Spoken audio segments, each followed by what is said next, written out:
Y eso es bueno, porque es parte de ese proceso de formación que Dios está dando a cada una de nuestras vidas, entendiendo que la iglesia no es un lugar de reclutamiento, si podemos decirlo de una manera, sino que es el lugar de entrenamiento, el lugar donde el Señor está entrenando, capacitándonos a cada uno de nosotros. Es el poder y el favor del Espíritu Santo quien ha obrado, actuado en su vida de tal manera que usted disponga su corazón, abra su corazón y obtenga ese entendimiento, vea claramente la obra de Dios obrando en su vida.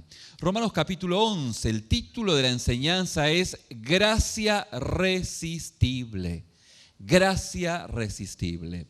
Y Romanos 11, el verso 1 dice, digo pues, ¿ha desechado Dios a su pueblo? Hablando del pueblo de Israel. En ninguna manera, porque también yo soy israelita de la descendencia de Abraham, de la tribu de Benjamín. Esto dice el apóstol Pablo. ¿No ha desechado Dios a su pueblo, al cual desde antes conoció? ¿O no sabéis que dice de Elías la Escritura, cómo invoca a Dios contra Israel diciendo, Señor, a tus profetas han dado muerte y tus altares han derribado, y solo yo he quedado y procuran matarme?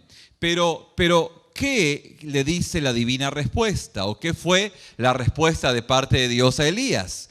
Dice, me he reservado 7,000 hombres que no han doblado la rodilla delante de Baal.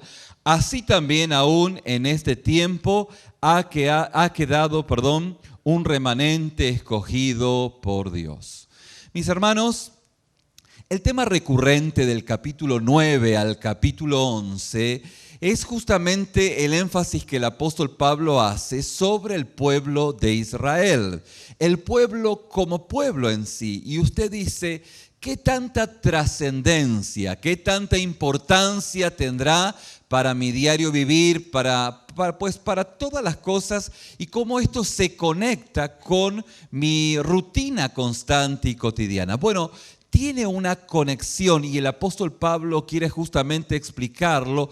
De hecho, se toma 3 capítulos para poder explicarlo, el por qué y para qué es tan importante el poder entender lo que justamente en el capítulo 9, en el versículo 6, el apóstol Pablo está dando como, digamos, el fundamento. Y luego todo el capítulo 9, todo el capítulo 10 y todo el capítulo 11 es, digamos, la explicación, por así decirlo de una forma sencilla, la argumentación bíblica del por qué dice en el versículo 6 lo que dice en el capítulo 9, en el versículo 6. Dice, no que la palabra de Dios haya fallado, justamente. ¿Por qué?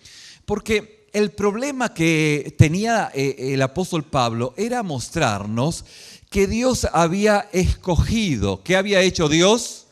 Había escogido un pueblo, era el pueblo de Israel. Usted lo sabe esto en Génesis, cuando Dios eligió de la horda de bárbaros, del tumulto de gente muy básica, dentro de Ur de los caldeos, eligió un hombre, Abraham. Y esto de elegir, en algún momento yo expliqué, he compartido lo que un teólogo actual, contemporáneo, muy clara y sencillamente lo ilustra, sin violentar el texto bíblico, y dice que en el tiempo de Abraham, en Ur de los caldeos, una tierra totalmente pagana, no era, si usted pudiera tener alguna forma de poder retroceder en el tiempo, tal vez usted se decepcionaría, se desilusionaría de Abraham. Abraham, el hombre de la fe, usted tal vez se desilusionaría porque Abraham era un beduino, era un hombre muy básico, pues, ¿no? Pero ¿qué ocurrió con este hombre básico, por decirlo, definirlo de alguna manera? Es como si Dios hubiese soltado pájaros, ¿sí? Esos pájaros de fe. Y en este Abraham pues encontró un lugar donde anidar aquella esperanza, aquel Dios que se estaba revelando. ¿Cómo se estaba Dios revelando. Dios se estaba mostrando. ¿Se acuerdan que en algún momento lo dijimos? Es como una obra de teatro, como un teatro en sí, y se abre el telón. Y cuando se abre el telón se va revelando la escena, la puesta en escena, la obra de teatro. Ese mismo concepto, esa misma idea es la que la palabra va mostrando de un Dios que se va, ¿cómo se va? Revelando. Entonces, pues en el corazón de Abraham se anidó esa experiencia de conocer a un Dios que todo lo hizo y que daba evidencias de su existencia. Y en esa evidencia de su existencia dice, órale, no era mexicano, era de Ur de los Caldeos, Abraham, ¿no? Pero habrá dicho más o menos así, órale, la verdad que esto está increíblemente grande, la creación. Debe haber algo más, debe haber algo más de trascendencia en la humanidad, en este pueblo, en esta tierra, pues. Entonces dice la palabra que escuchó de parte de Dios, de que Dios le dijo, vete de tu tierra y de tu parentela a un lugar donde te mostraré. Entonces este beduino, este salvaje, lo que hizo, pues agarró su familia. De hecho, era una persona que tenía ciertas propiedades, digamos, más que propiedades, animales, y ellos representaban un poder adquisitivo. Y todo ello, pues juntó a su familia, que no precisamente era pequeña, sino que la juntó y se fue. ¿A dónde se fue? No sabía dónde se fue. Pero ese Dios que lo llamó desde Ur de los Caldeos, pues empezó a guiarlo. Alguien preguntó, ¿y Dios solo le habló a Abraham? Bueno, sin temor de violentar el texto bíblico, la respuesta pudiese ser no. Seguramente que Dios habrá hablado al conjunto de los caldeos, pero solo en Abraham se anidó aquel pájaro, por así decirlo, de la fe, y empezó Dios a trabajar y a tratar en su vida. Por eso encontramos en que desde el libro de Génesis, Dios había preparado un pueblo que era el encargado en poder compartir y transmitir la gloriosa visión de un Dios todopoderoso. Y ahí encontramos a ese pueblo camino en toda aquella historia que nos muestra el Antiguo Testamento. Nos encontramos después en Egipto, cuando José trae a sus padres y luego son cautivos en Egipto, y luego encontramos a Moisés, quien resulta de una manera totalmente milagrosa, salva su vida, y de esta manera, pues luego de 40 años, otra vez vuelve a su tierra, y usted conoce la historia, cómo salva a su pueblo de las manos de los egipcios por el favor de Dios, y cómo va camino por el desierto. Y usted ve en el desierto el pueblo de Israel todas las veces que cayó y trastabilló, y usted dice, caramba, qué pueblo tan obstinado, qué pueblo tan necio. Pero si usted solo mirase esa porción de la historia por la historia en sí, usted se estaría quedando muy miope, muy obtuso en cuanto a la visión, porque en realidad todo lo histórico que hay en la palabra de Dios tiene un contenido muy relevante, que es el contenido espiritual. Entonces, cuando vemos al pueblo de Israel caminando en el desierto, no podemos ni más ni menos que vernos a nosotros mismos. Esa horda de salvajes que Dios había rescatado necesitaba pasar por el desierto para ser tratado por Dios, para que en ese pueblo haya orden y haya unidad. Esa unidad de criterio, esa unidad de ese orden que solo Dios podía dar a partir de ese proceso. Aquel biblista que hace 2 meses atrás nos ha visitado, nos hacía la observación, el pastor Víctor Gómez, de que la evidencia desde Salmos y desde algunos salmos, los primeros salmos para atrás, se muestra que el pueblo de Israel tenía una comprensión de que Dios era grande por encima de todos los dioses. Pero luego del cautiverio, luego del tiempo en el cual Babilonia los somete, los subyuga, cuando regresan del exilio, exilio vemos al pueblo de Israel diciendo, no, Dios no es un Dios sobre todos los dioses. Dios es el único Dios. ¿Por qué? Porque hubo un proceso formativo, un proceso que en sí es el proceso de la vida. Ese proceso que usted hace y que llega a un punto donde dice, bueno, yo en realidad ya no leo la Biblia, es la Biblia quien me lee a mí. Es la Biblia quien me muestra todos aquellos caminos inciertos, esos caminos torcidos que Dios por su gracia y misericordia se encarga de enderezar. Y ahí encontramos al pueblo de Israel. El pueblo de Israel quien es la niña de los ojos de Dios. Un pueblo que Dios había elegido para proclamar las virtudes de su gloria, al que había sido encomendado el poder transmitir la revelación de Dios.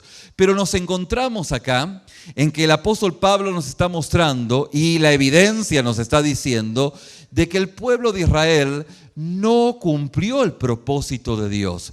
Dios lo había elegido y esa elección hacía que tenía un propósito, pero ellos se resistían a la gracia que Dios le había dado.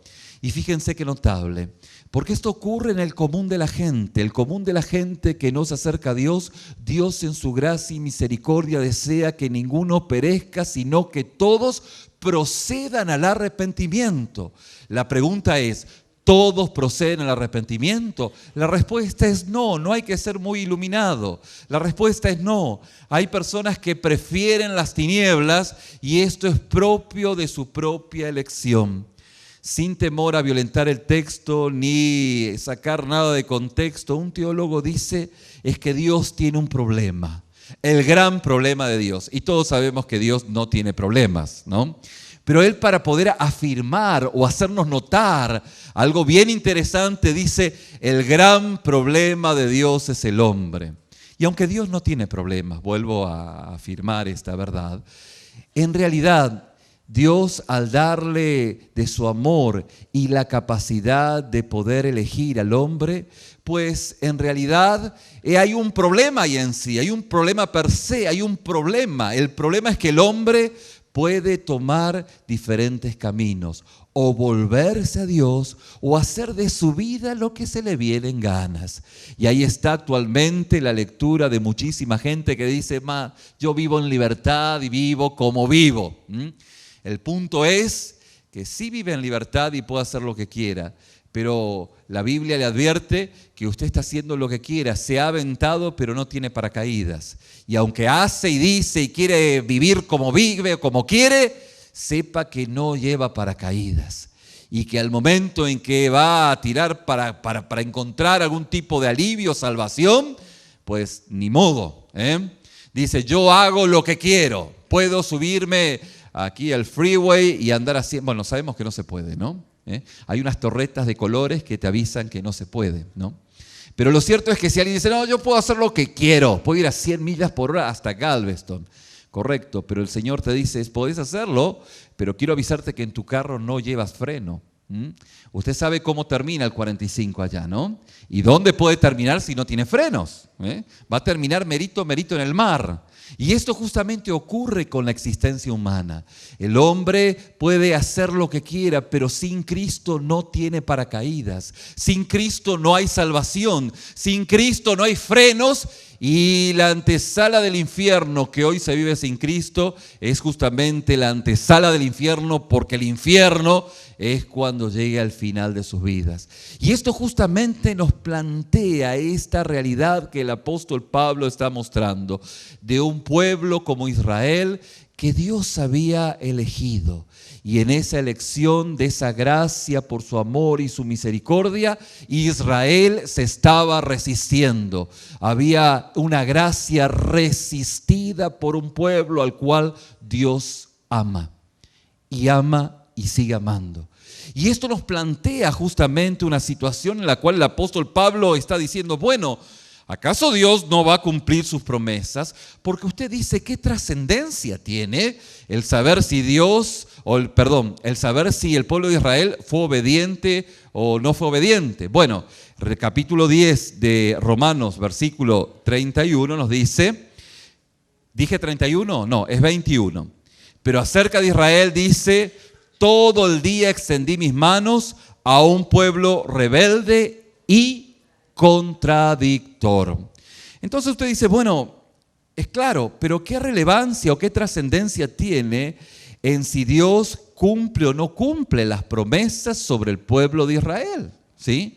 Y el apóstol Pablo aquí justamente se está planteando este dilema.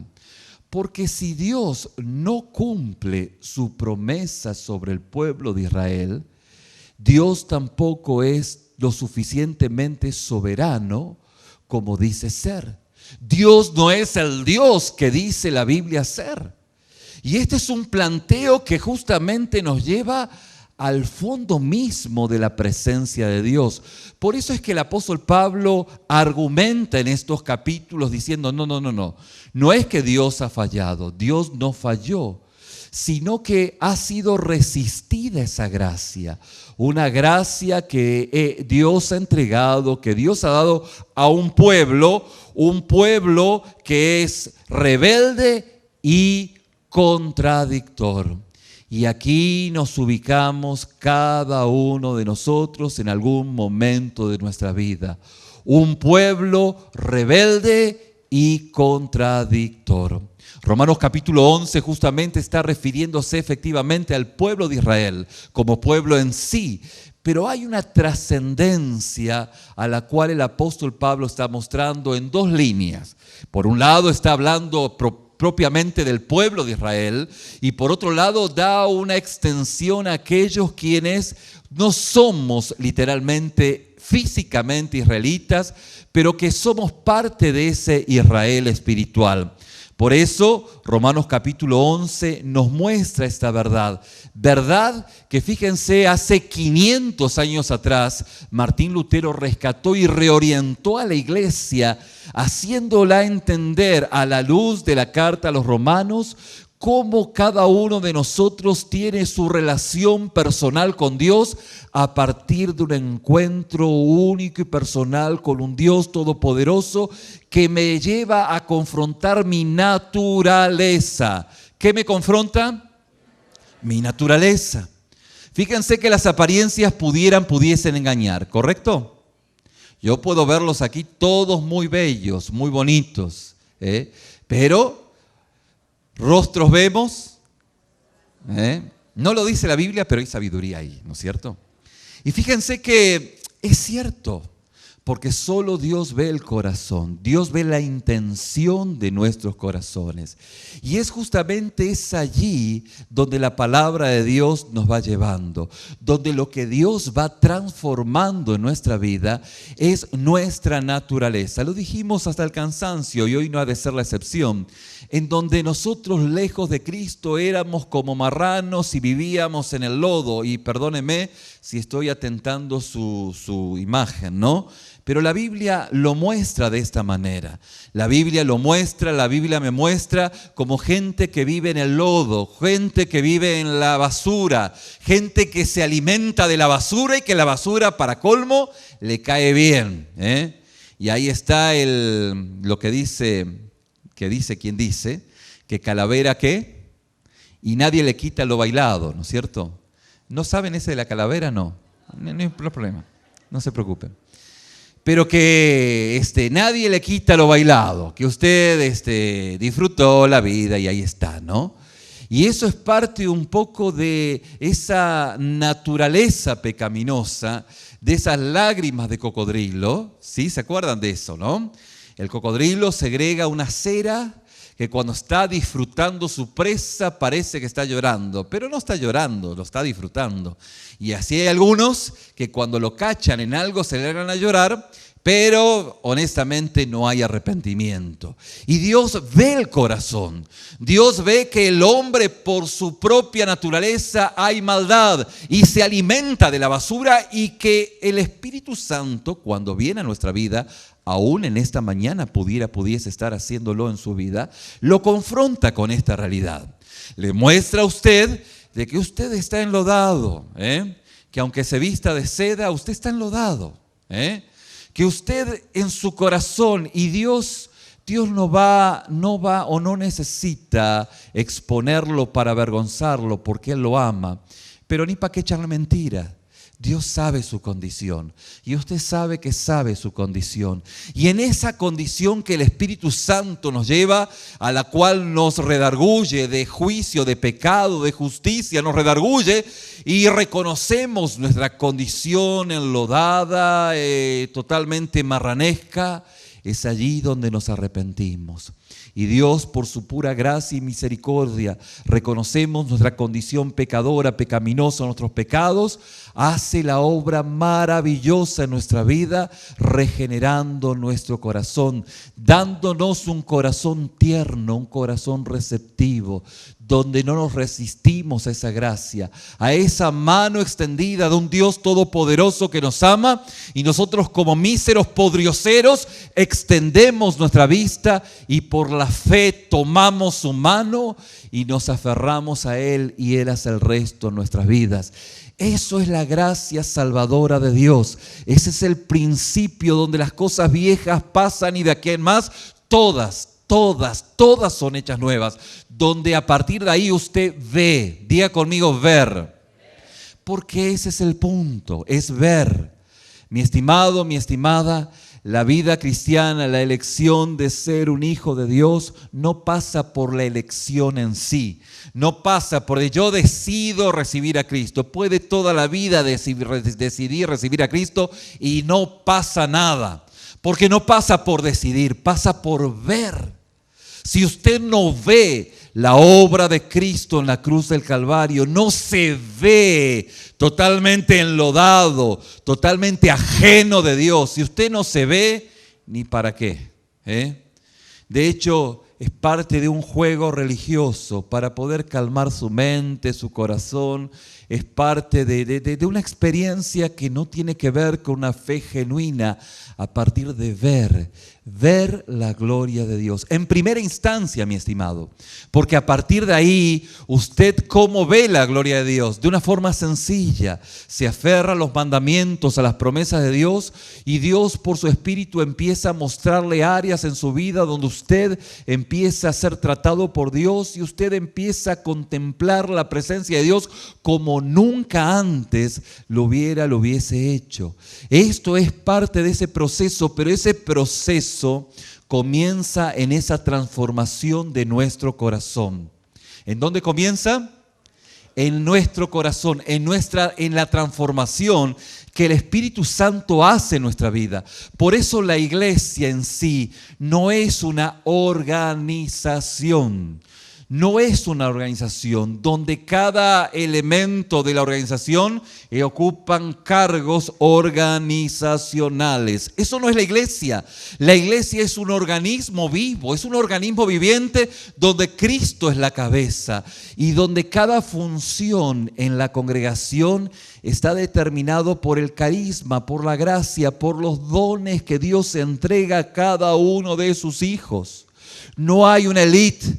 No hay una curia, no hay un ámbito eclesiástico superior, sino que hay hijos e hijas de Dios que se humillan a hacer la voluntad del Padre y que Dios por su gracia y soberanía los usa. Y en ese uso Dios se vale a cualquiera que esté dispuesto a hacer su voluntad. Esto es una evidencia. Esto es lo que Dios hace por su pura gracia y misericordia. La Biblia nos muestra de qué forma, hoy no es el tema, pero sí lo que queremos enfatizar en esta mañana tiene que ver con esa gracia de Dios que comienza en la transformación de nuestro corazón y en nuestra naturaleza. Que esto es lo esencial para ser hijo de Dios. Primeramente tuvo que haber un cambio de tu naturaleza. Porque si no hay un cambio de tu naturaleza, entonces no eres hijo de Dios. Si tú has elegido la fe, pues tampoco eres hijo de Dios. No, yo elijo la comunidad de casa de oración, la comunidad bautista, luterana, asambleas de Dios, lo que fuera. No. Puedes que seas que tengas el nombre de la denominación, pero no significa que seas un hijo de Dios. Ser hijo de Dios tiene que ver con esa experiencia única y personal de salvación en nuestra vida. ¿Vamos bien? Y esto es lo que la palabra de Dios nos muestra. Esto es justamente la argumentación donde el apóstol Pablo empieza a fortalecer que Dios no ha fallado a sus promesas.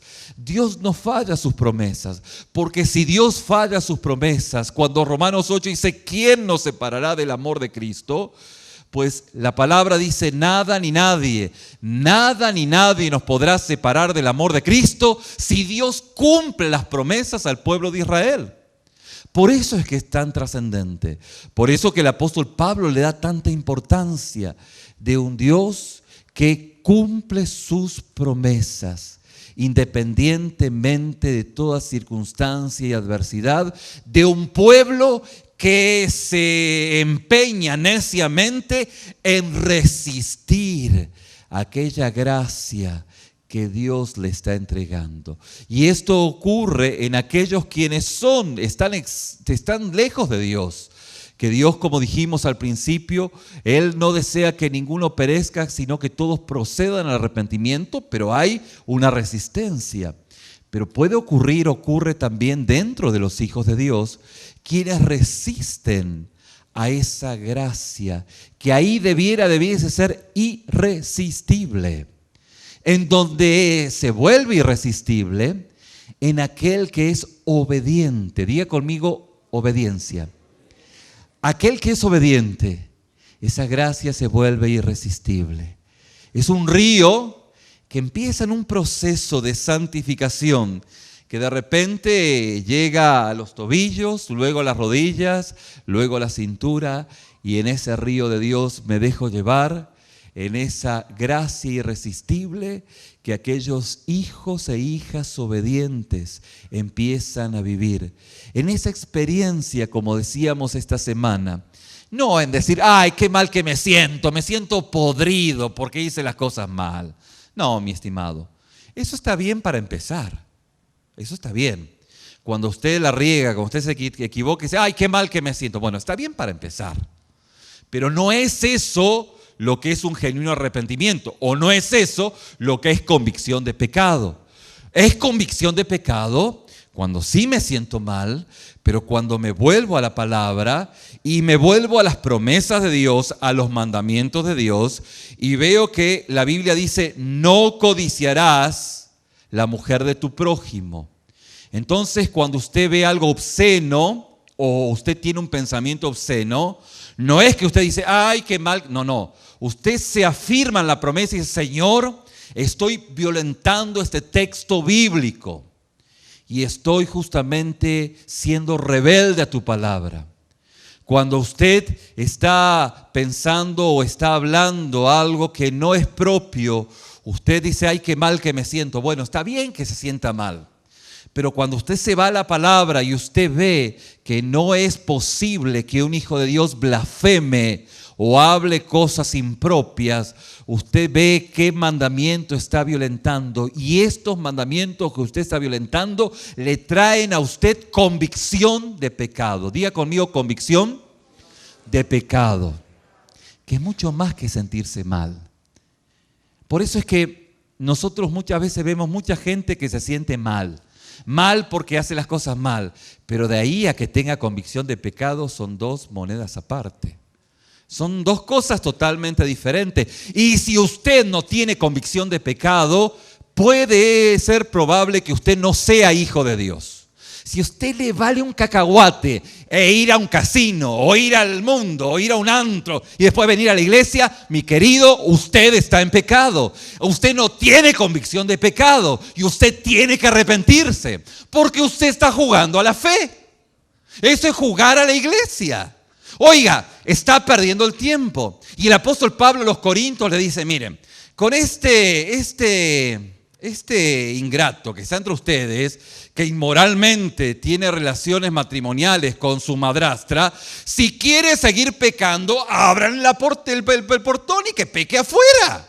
Que no peque acá, que peque afuera.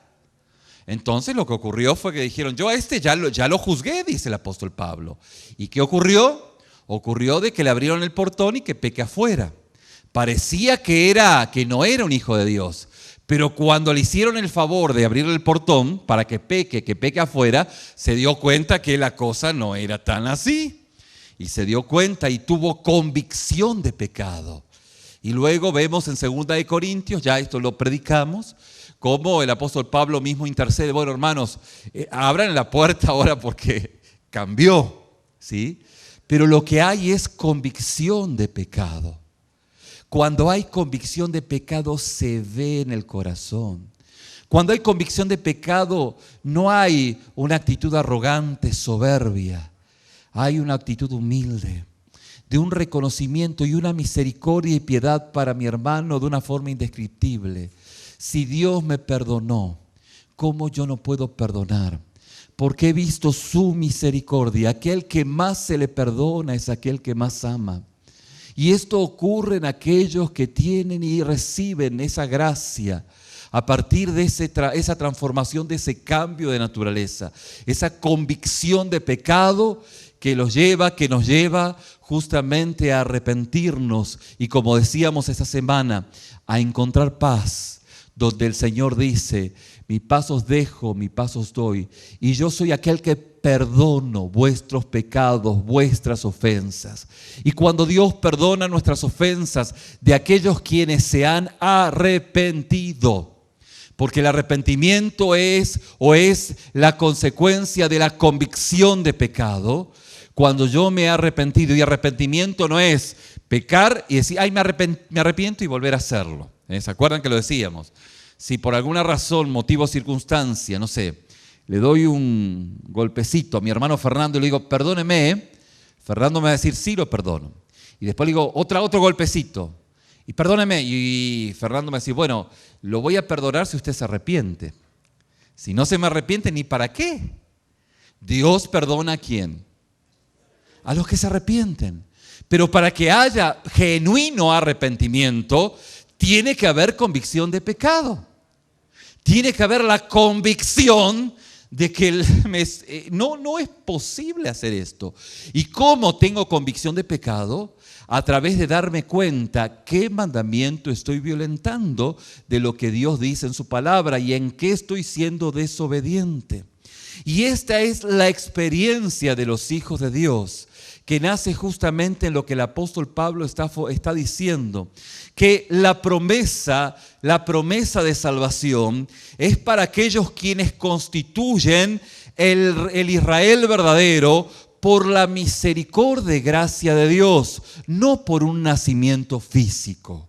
No porque tú naciste dentro de un garage, tú eres un carro. No quiero atentar contra su inteligencia, pero hay que ser muy básico para poder entender claramente lo que el apóstol Pablo está diciendo. Y fíjense que aún la comunidad romana ha puesto en el corazón, o mejor dicho, en la mente de los hispanos, donde tú naciste, no aquí en los Estados Unidos, bueno, aquí hay gente que nació en Estados Unidos, pero la mayoría nacimos en otros países. Y entonces, si tú naciste en donde naciste, porque naciste en ese país, eres católico, apostólico y romano. ¿Por qué? Porque la comprensión es una iglesia territorial, como justamente el apóstol Pablo aquí está destruyendo este argumento. Así como se ha metido dentro de el pensamiento hispano, así también, pues dentro del ámbito judío, ellos entendían claramente que porque son israelitas, son el pueblo de Dios.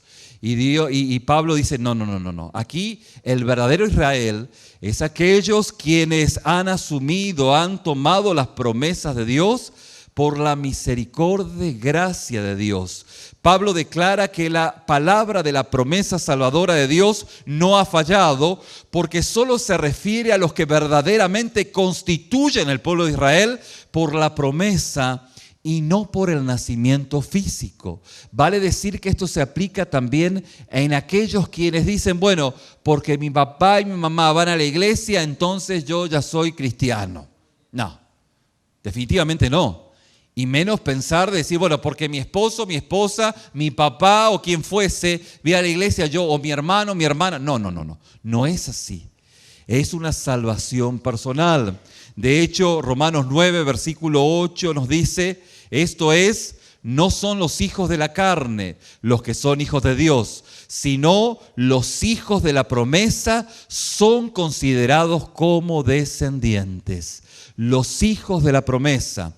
En otras palabras, mis queridos, Dios no está comprometido a salvar a una persona solo porque sus ancestros o sus parientes son judíos o gentiles. Este es el planteo. No. Dios no está comprometido a salvar a una persona porque la persona familiar es religiosa.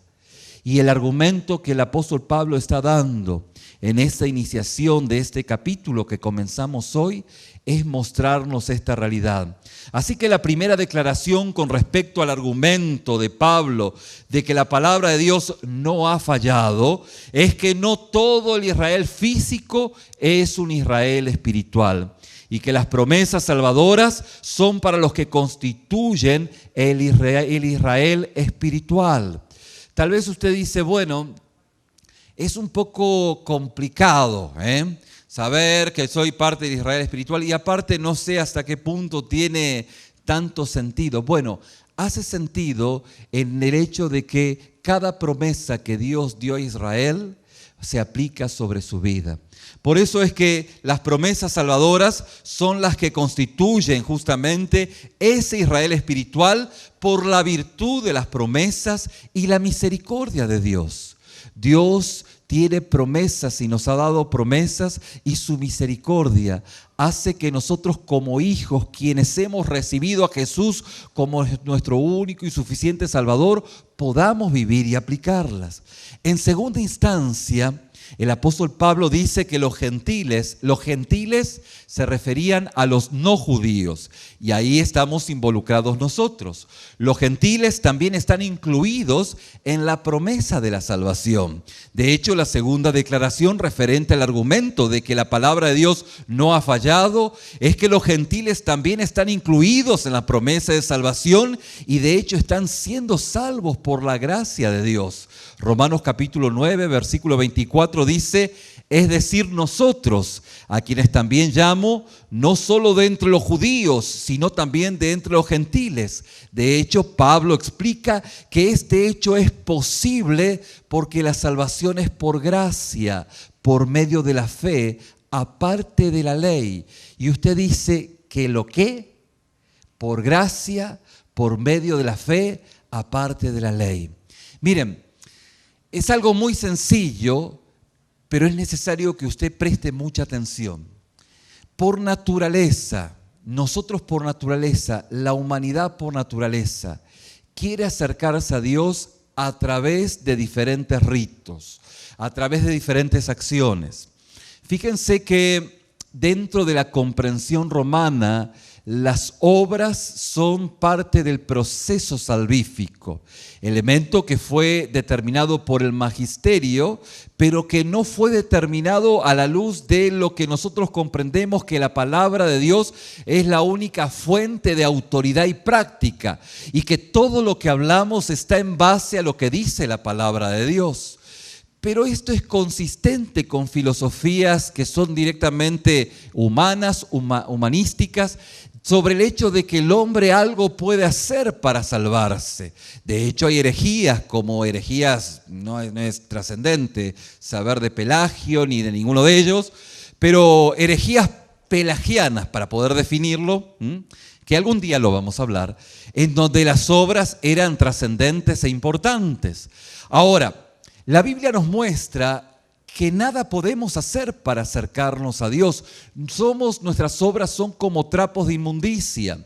No hay que hacer una procesión, tampoco hay que pactar para buscar el favor de Dios. No es que hay que hacer algo, Ahora, no hay que hacer algo, pero hay que aceptar por fe.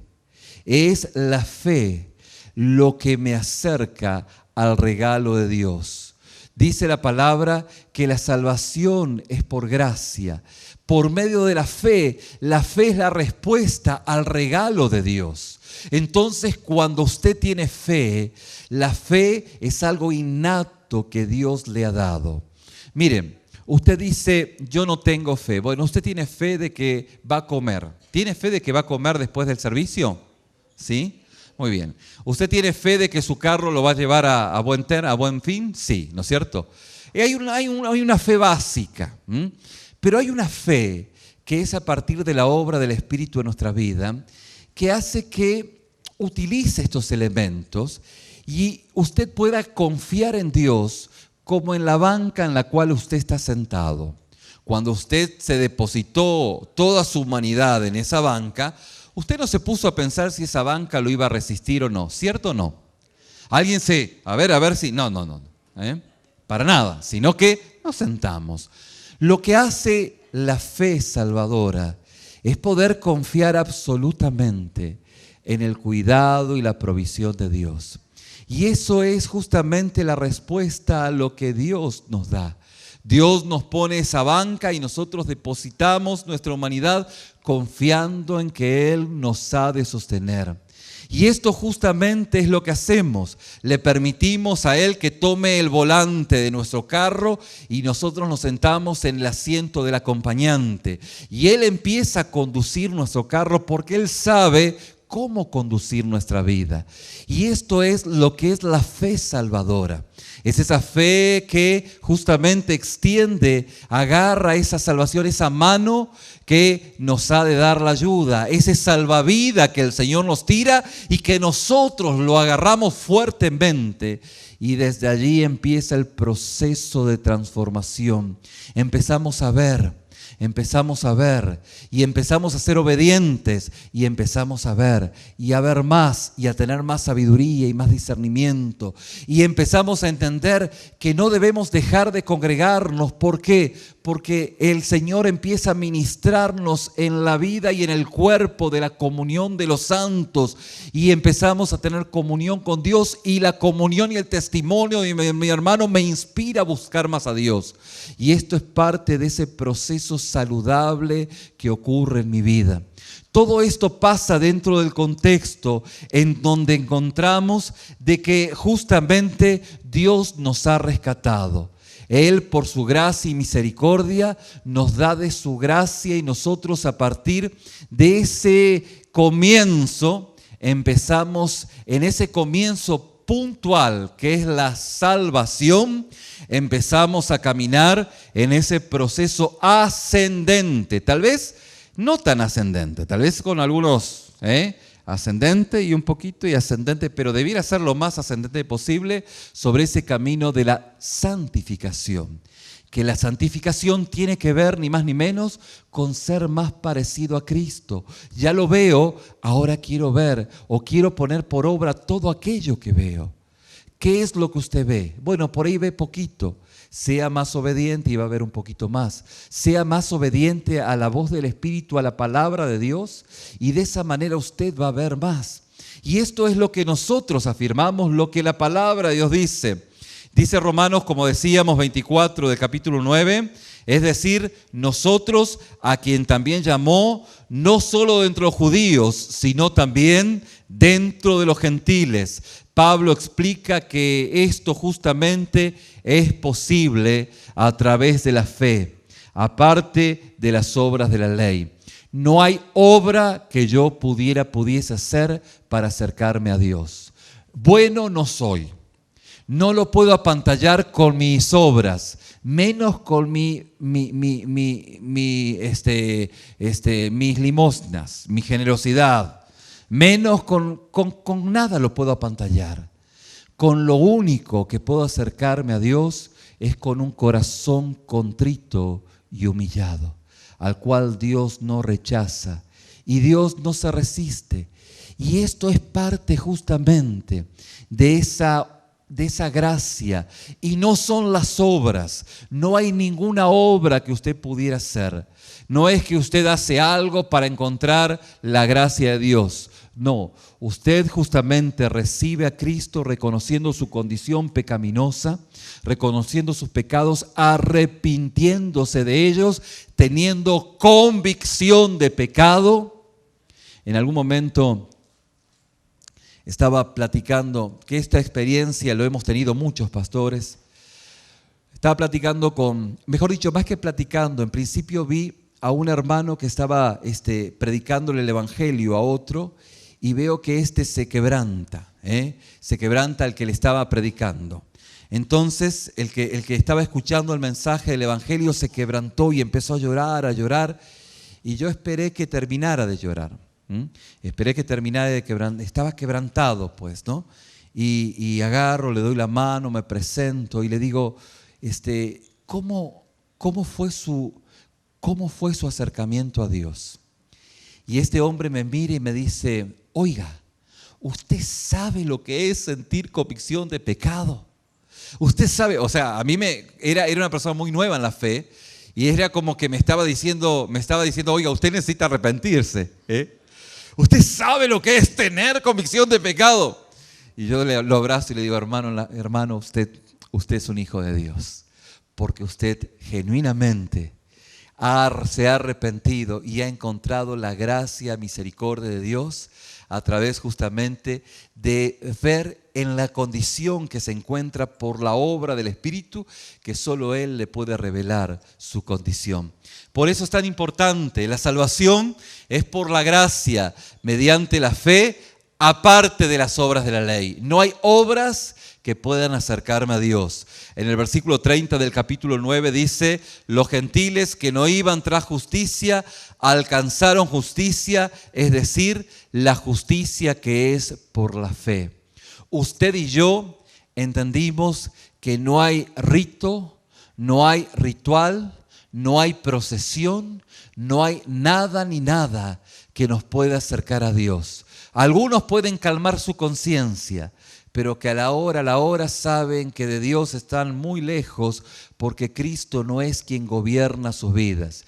Y como en algún momento explicamos, todos los planetas de su vida andan totalmente alborotados porque el sol de justicia no está en el centro y nada puede orbitar en su justo lugar. Cuando usted es el centro de su vida, toda su vida anda alborotada.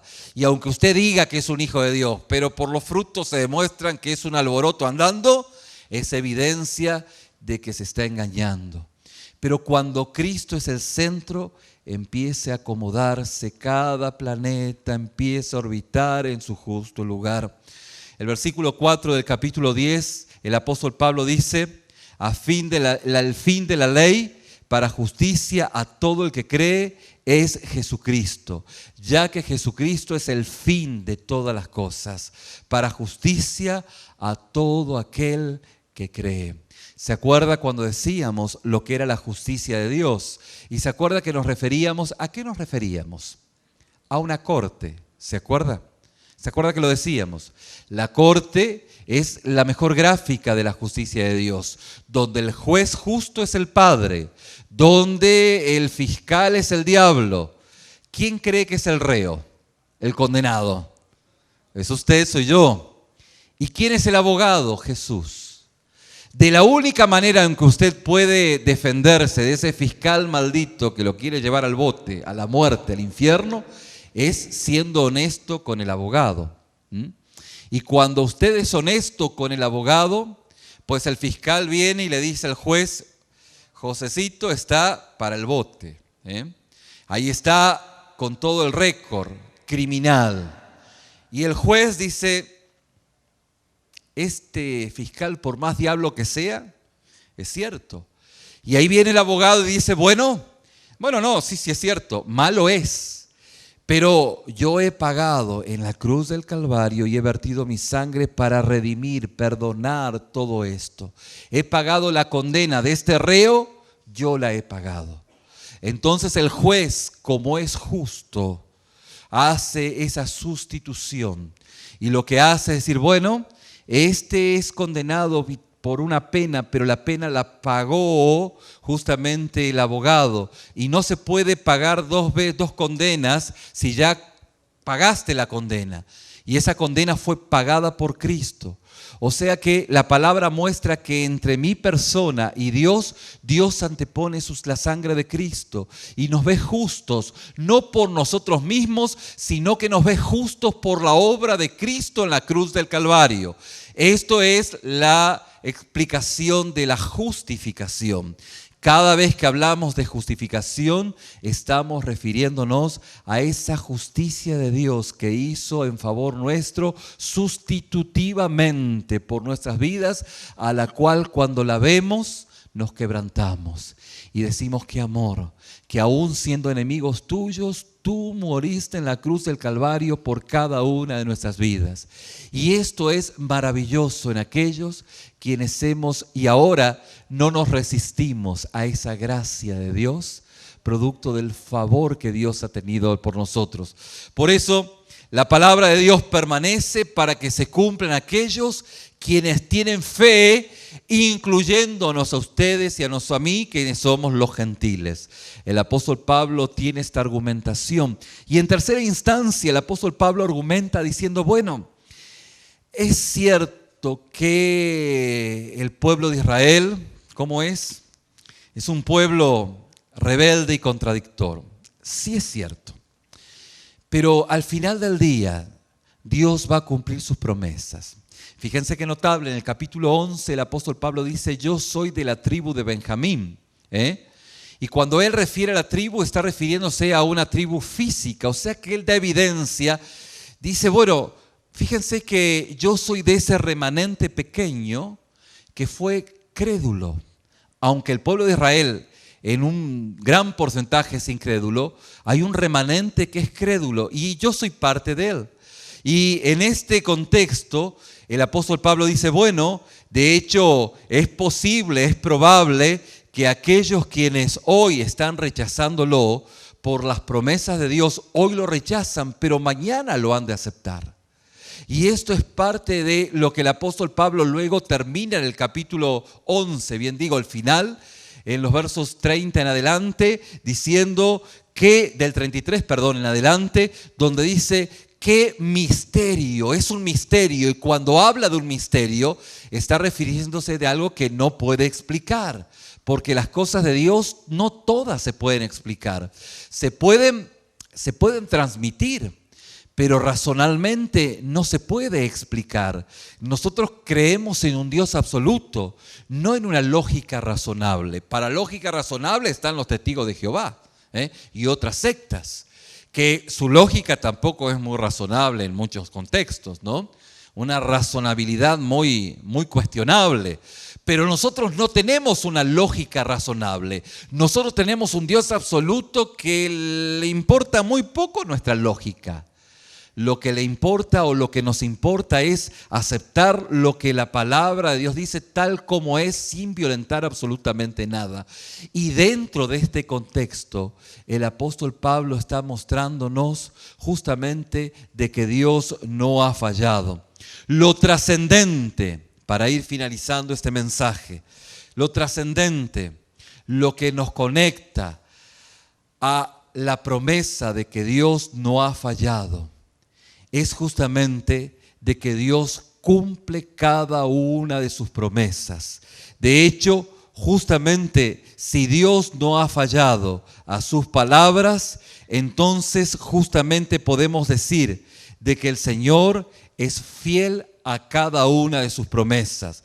Podemos afirmar, como encontré un poema precioso de un clásico evangélico, donde una hermana, Frances Riddle, quien a los 42 años murió, ella escribía meses antes de su muerte. Decía: no le temo a la muerte. A menudo despierto en la noche y pienso en ella. Miro hacia ella con una sensación de anticipación y expectación gozosa. ¿Por qué? Porque Dios no ha fallado sus promesas. Lo que podría convertirse en impaciencia si no fuera porque Jesús es mi Señor y mi Salvador. Siento que tengo trabajo que hacer para Él, que no lo evadiré. Y además que su tiempo de llamarme a casa, el mejor y el más correcto, por lo tanto, es mejor y lo más correcto. Por lo tanto, estoy contenta de esperar lo que próximamente me ha de pasar. Si no existiera una promesa cumplida por parte de Dios, no podríamos hacer esta afirmación. De hecho, como dice Romanos capítulo 8, versículo 35, ¿quién nos separará del amor de Dios? ¿Tribulación o angustia o persecución o hambre o desnudez o peligro o espada? Bueno, si se ha quemado su hogar, como le ha pasado a alguna persona hace algún tiempo atrás, ¿usted puede que eso le podrá separar del amor de Dios? La respuesta es no. Si usted ha tenido un accidente en su carro o en su trabajo, ¿usted cree que ese incidente lo podrá separar del amor de Dios? La respuesta es no. Si su esposo o a usted o a su hijo han sido robados, ¿cree que algo podrá separarle del amor de Dios? Si la semana pasada usted se enteró que tiene una enfermedad de corte grave o terminal, ¿usted cree que esa enfermedad lo podrá separar del amor de Dios? La respuesta es no, absolutamente nada ni nada. ¿Por qué? Porque el Señor mantiene sus promesas. El Señor mantiene su promesa a Israel. Y el apóstol Pablo presenta y plantea este argumento porque apasionadamente es tan minucioso y detallista de mostrarnos de que ni un ápice se le escapa a nuestro Señor, de que Dios mantiene el control de todas las cosas. Y aunque pase por valle de sombra y de muerte, no temeré mal alguno, porque el Señor estará conmigo donde quiera, absolutamente donde quiera que vaya. ¿Por qué? Porque Dios mantiene sus promesas a Israel. Obviamente que si Dios le falla a Israel, esas promesas no podrían ser efectivas. Y esto justamente es algo que el apóstol Pablo está categóricamente desacreditando. Dios es un Dios fiel. En todas estas cosas somos más que vencedores por medio de aquel que nos amó. En esta mañana, en esa introducción del capítulo 11, podemos notar una gracia que hoy usted puede tomarla, dejar de resistirla, como los paisanos del apóstol Pablo, y poder empezar a vivir en el centro de la voluntad de Dios, donde hay una transformación de su pensamiento, hay una manera diferente de pensar, comprobando que la voluntad de Dios es agradable y es perfecta. Como esta semana estábamos ministrando, ¿por dónde comienza esto? Por la convicción de que he violentado aquel mandamiento que el Espíritu Santo le está diciendo en su vida que usted tiene que rectificar. Que no es necesario que el pastor se lo diga del púlpito. No. El Señor está hablando su vida. El Espíritu Santo está ministrando su corazón. Y en esta mañana usted puede rectificar sus pasos. En esta mañana usted puede ser de esa horda de salvajes al cual está en el desierto, pero que son hijos de Dios. Ese huérfano que fue usted en algún momento en este mundo totalmente despiadado, y que Dios se acercó y que lo escogió, lo recogió de ese orfanatorio del mundo, y que usted es parte de ese redil, en una visión del cuidado de Dios, en una visión de ese amor fraternal de Dios, en esa comprensión del cuidado de Dios para su vida. Y de esta manera no resistirse a esa gracia que el pueblo hebreo resistió de una forma categórica hasta el día de hoy.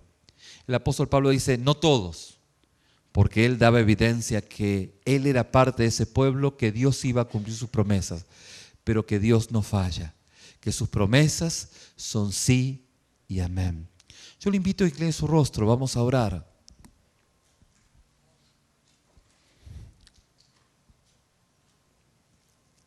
La palabra de Dios, mi estimado, no ha fallado. Y si usted lo desea, confía en Él y depende de sus promesas, depende del Señor Jesús, hoy, en este día, usted tendrá esa vida que solo Dios puede dar. La palabra dice que de tal manera amó Dios al mundo, para que todo aquel que en él crea no se pierda, mas tenga vida. Esa vida eterna, pero esa vida con sentido en el presente. Y si usted es un hijo de Dios, deje de resistir a esa gracia, para que esa gracia se vuelva irresistible. Sea un corazón quebrantado, contrito y humillado, un corazón tierno y receptivo, por la obediencia que Dios trae a su vida, pero por aquella obediencia que nace a partir de aquella toma de decisiones que el Espíritu Santo permite en esa responsabilidad humana que usted tiene delante de Dios. Porque usted tiene una responsabilidad en obediencia, en consagración, en aquello que usted tiene que abandonar, en sus pecados que son recurrentes, que lo hacen llevar en vueltas aburridas en el desierto, más de 40 años, quién sabe cuántos. Y usted dice, ¿por qué Dios no puede usarme? Y la divina respuesta es, porque necesito que me conozcas. Porque cuando me conoces, sabes lo que quiero. Cuando me conoces, sabes. Y esto es parte de la visión, el ver al Señor. No hay otra visión en la vida de la iglesia que ver a Cristo. Lo otro es pura manipulación. Pura manipulación. Hay un ver a Cristo y tener la mente de Cristo. Y cuando tenemos la mente de Cristo, estamos en un mismo sentir y un mismo parecer. No hay que arriar a las ovejas. Las ovejas lo ven porque tienen la mente de Cristo. Y esta es la visión, el ver a Cristo. Y cuando todos lo vemos, un mismo sentir y un mismo parecer, empieza a ver en el cuerpo de Cristo. Padre, ministra a tus hijos, derrama de tu gracia, ayúdalos a tomar las decisiones correctas, a rectificar sus pasos. Padre, que esta sea un momento de ministración donde tú puedas glorificarse en sus vidas y donde en respuesta a tu palabra ellos puedan ver, Señor, qué áreas tú tienes que seguir ministrando en sus corazones, porque tú no fallas a tus palabras, tú no fallas a Israel, tú no fallas a ninguna de tus promesas. Padre, permite que tus hijos en esta tarde ya dejen de resistirte y se vuelvan con un corazón humillado.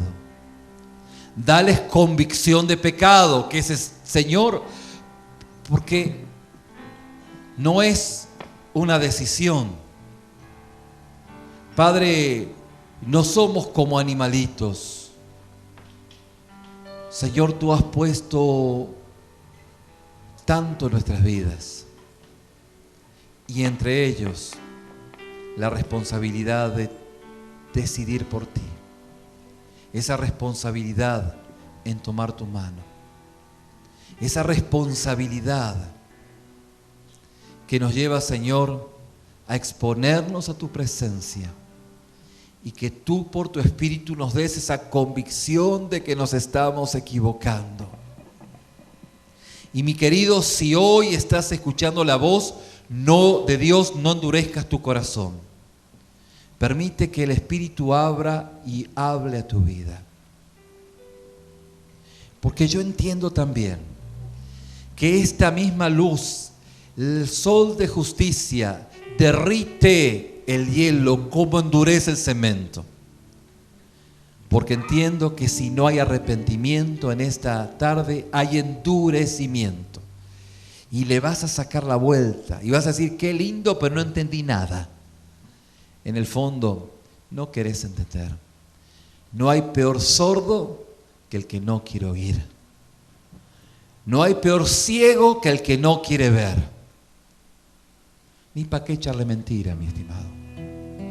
Y si hoy estás escuchando la voz de Dios, es el mejor momento para arrepentirte, para volverte a Él en quebrantamiento, en reconocimiento de tu condición. Solo tú sabes en qué condición estás delante de Dios. Y hoy, soberanamente y milagrosamente, el Señor te muestra tu condición. Pero no es para que te quedes ahí. El Señor es rico y grande en misericordia, que perdona a aquel que se arrepiente. Padre, ministra a tus hijos. Derrama de tu gracia. Y que tú puedas quebrantar al corazón más duro en esta mañana, para que se vuelva a ti. En el nombre de Jesús. Y mientras estamos orando, yo te invito a que sigas en este tiempo de oración, porque es necesario que puedas confirmar esta oración de consagración en tu vida. Y mientras estás consagrándote al Señor, te pido que con tus palabras o con las mías puedas orar esta oración diciendo: Señor Jesús, en esta tarde me rindo a tu señorío. Guía mi vida. Te pido que me uses, pero te entrego todo, Señor, todo lo que humanamente puedo llegar a ver, y aquello que no veo tú me lo vas a revelar. En el nombre de Jesús. La evidencia de esta oración y su confirmación, no cabe duda que al salir de este lugar se va a estar manifestando. Y de esta manera, en esta semana y de aquí en más, en el peregrinar de tu vida, Dios se va a ir glorificando. En el nombre de Jesús.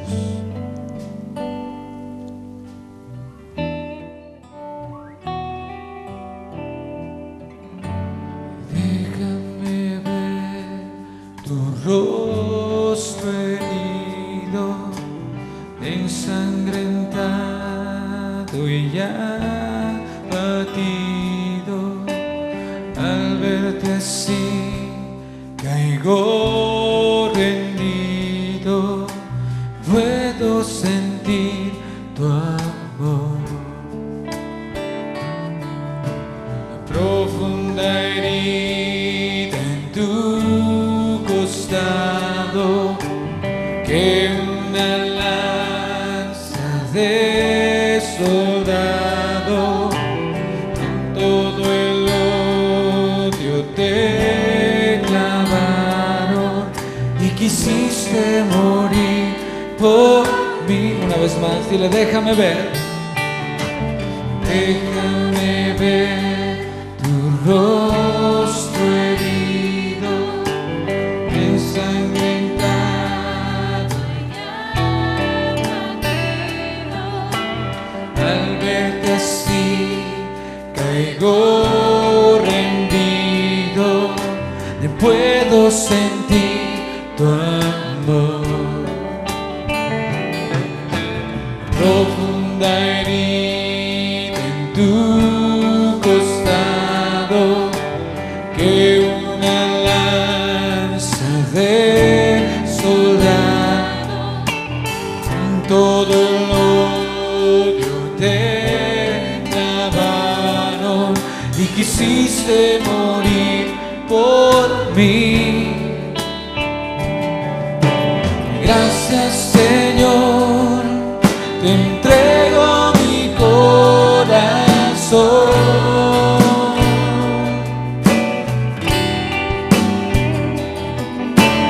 Al verte así, me quiero rendir a ti. Gracias, Señor.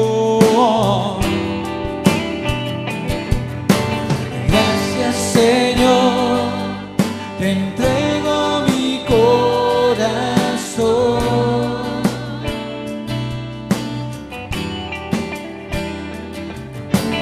Al verte así, me quiero rendir a ti. Si todo lo diste por mí, si todo lo diste por mí, yo quiero vivir para ti. Si todo lo diste por mí,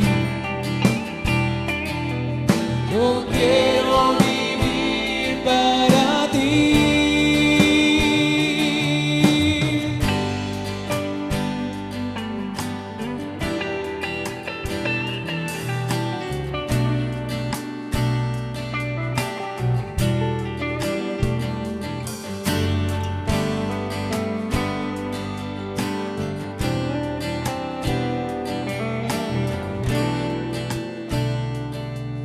Déjame ver tu rostro herido.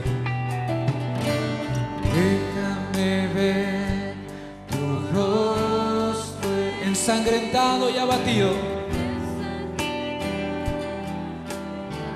Al verte así caigo rendido. Puedo sentir tu amor. Profunda herida en tu costado, que una lanza de soldado, todo el odio te clavaron y quisiste morir por mí. Ahora dile gracias, gracias. Te entrego mi corazón. Al verte así, Señor, al verte así, me quiero rendir, me quiero rendir. Oh, gracias, Señor.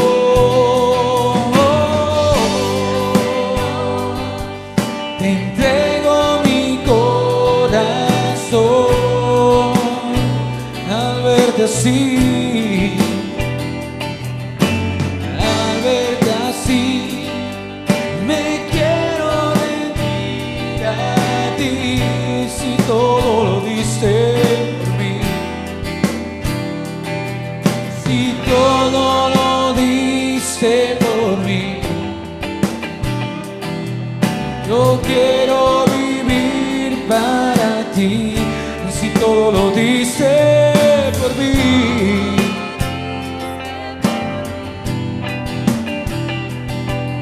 yo quiero vivir para ti. La última vez, digámosle gracias, Señor. Gracias, Señor. Te entrego mi corazón.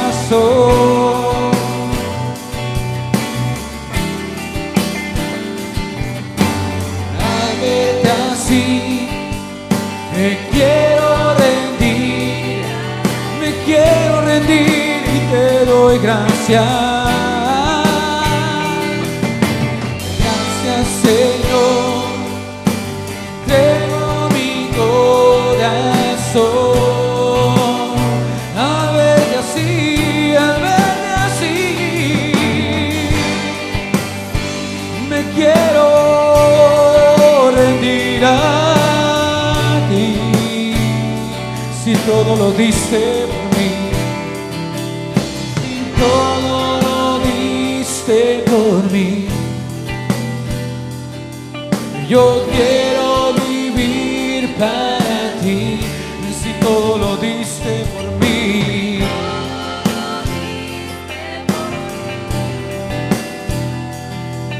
yo quiero vivir para ti. Díganlo suavemente. Si todo lo diste, si todo lo diste por mí, yo quiero vivir para, una vez más, si todo lo diste por mí. Todo lo diste por mí. Yo quiero vivir para ti. La última vez, si todo lo diste por mí. Yo quiero vivir para ti.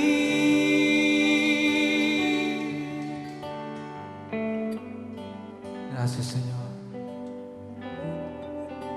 por dar tu vida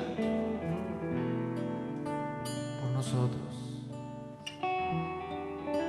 ¿Cómo no hemos de vivir nosotros en santa y piadosa manera de vivir?